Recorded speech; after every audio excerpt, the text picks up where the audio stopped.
Ladies and gentlemen, we interrupt your regularly scheduled programming to bring you this special bulletin. Recently, I did a video that I figured that it's been long enough, right, since Dragon Age the Veilguard came out. It was time to just come to terms and admit just how much of an abject failure it was. And, well, apparently the mainstream journalist websites, apparently they agree. Over here, let's take a look at Smash JT, because IGN's not the only one, apparently. IGN caught walking back their 9 out of 10 Dragon Age the Veilguard review. It, it now identifies as a 7, and even still, it doesn't deserve to be that high.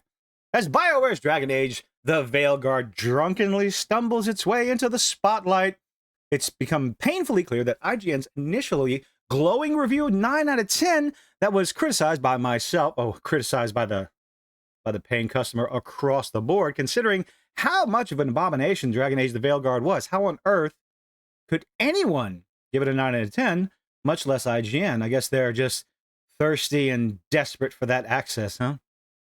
More of a marketing ploy than any kind of honest assessment. But what do you expect from IGN Smash? We expect nothing less than journalistic integrity. And yes, I'm using that as a pejorative.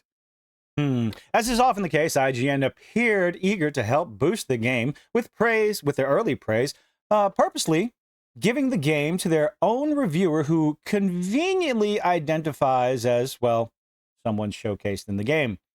Also known as, oh, come on, Smash. Also known as a dude that dresses up and cosplays as a woman due to serious mental issues. Now, that's a bit of a judgment call. You know, you make the judgment calls yourself. You make those decisions, but, wow. So, TJ Huffer became Leanna. Maybe do a better job with your makeup. I don't know. Again, you decide. Anyway, why do this, Access Media, my friends? Yes, absolutely. We all know why they do these things. Access Media, they have to make sure they give all the nice, juicy little scores. But again, after the game comes out and people, the actual paying customers, those that, did purchase the game, or the ones that even got it for free, come out and play the game finally and give their honest reviews, unlike the game journalists who need the access. We don't. So we're honest. And yeah, even the 7 out of 10 is a bit much, but giving it a 9 out of 10, that's a bit ridiculous. Out of sheer loyalty to their longtime partners at BioWare, Access Media. Yes, but now, even IGN themselves can't ignore the game's glaring flaws, and they're slowly beginning to shift their tone, not so subtly hinting that the Veilguard sales numbers are actually as abysmal as the game itself. Well, that's the number one thing, because we can't really talk about the sales numbers because they're not giving them out. All we have is speculation, inside sources. Smash JT brought this up. One of his inside sources, someone at BioWare, got in touch with him and said the game only sold about 1 million copies, which, for an indie game, that's nothing to sneeze at. But for a massive AAA studio, 10 years in development, likelihood of $200 million, I said it right this time, having only 1 million sales, even if those 1 million people averaged at the $100 price point, you're still not making money off of that. The Veilguard is at war with itself. Oh, the sequel to Inquisition's Dreadwolf story is trapped in an action game with no interest in the past. That's probably the most accurate title I've ever seen from a mainstream journalist. Latest article from Matt Purslow. Now, sure, you can have the argument that these are two different reviewers, but they both work for the same company. These articles have to be approved, no matter what the website says. They have to be approved by the editors, by the powers that be, I'm sure, before it goes to quote-unquote print. So I can't imagine. This was approved. It definitely was approved. Latest article by Matt Purslow titled Dragon Age the Veilguard is at war with itself reveals the serious cracks in the game's foundation that we knew from even before the game came out. But, we need those access journalists to tell us what we're supposed to think about these games, right? That should not have been overlooked while carefully avoiding the harsher criticisms fans have been shouting from the rooftops, like the abysmal looking characters, the NPCs, the absolute twat that Tosh is, the repetitive puzzles, the simple puzzles, the boring combat. Unless, of course, Smash, you're referring to the oh so lovely and perfect and inclusive character creator, which something I mentioned that this would likely be the least of the game's problems, and I was right. Shocker, I know. Behind all the fluff, there's a strong acknowledgement that the Veilguard is an awkward, conflicted game. That's a nice way of saying that it's shite. One that's torn between trying to please longtime fans and catering to the new audience with a shallow, very shallow, action-based approach that doesn't deserve to be in a Dragon Age game. As IGN tiptoes through the tulips, I almost started singing, around the game's core issues, it's evident that they're preparing to distance themselves from the very game they once hyped as a potential Game of the Year candidate. And let's be honest, it'll still be, yes, I was just talking about this to mine papa. This will be a game that Jeff Keighley just starts to salivate over. Expected. The nominations have not been released yet for the Game Awards this year. That is, what, a month away? How have we not seen anything? Unless, of course, it came out today and I'm missing it. Why aren't we seeing the candidates, the contestants for the Game Awards? Maybe he's too busy trying to patent his brand name. Let's see. Stunning and Brave. Yes. We will not be shocked if Dragon Age the Veilguard it will be nominated for Game of the Year. It doesn't deserve even sniffing a single solitary nomination at any Game Award on the planet other than game filled with the most checkboxes. There you go. Hey, side scrollers, there's one for you. Nominate games with the absolute most checkboxes. Dustborn, Dragon Age the Veilguard, just to name a couple.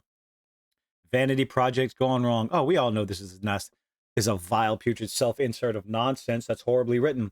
One of the most baffling decisions behind the Veilguard is the different direction in the game itself, which seems more like a vanity project for the game's director, Corinne Bush. Oh, boy. Oh, well, hey, she did better makeup. She did a better job with makeup. Give her that.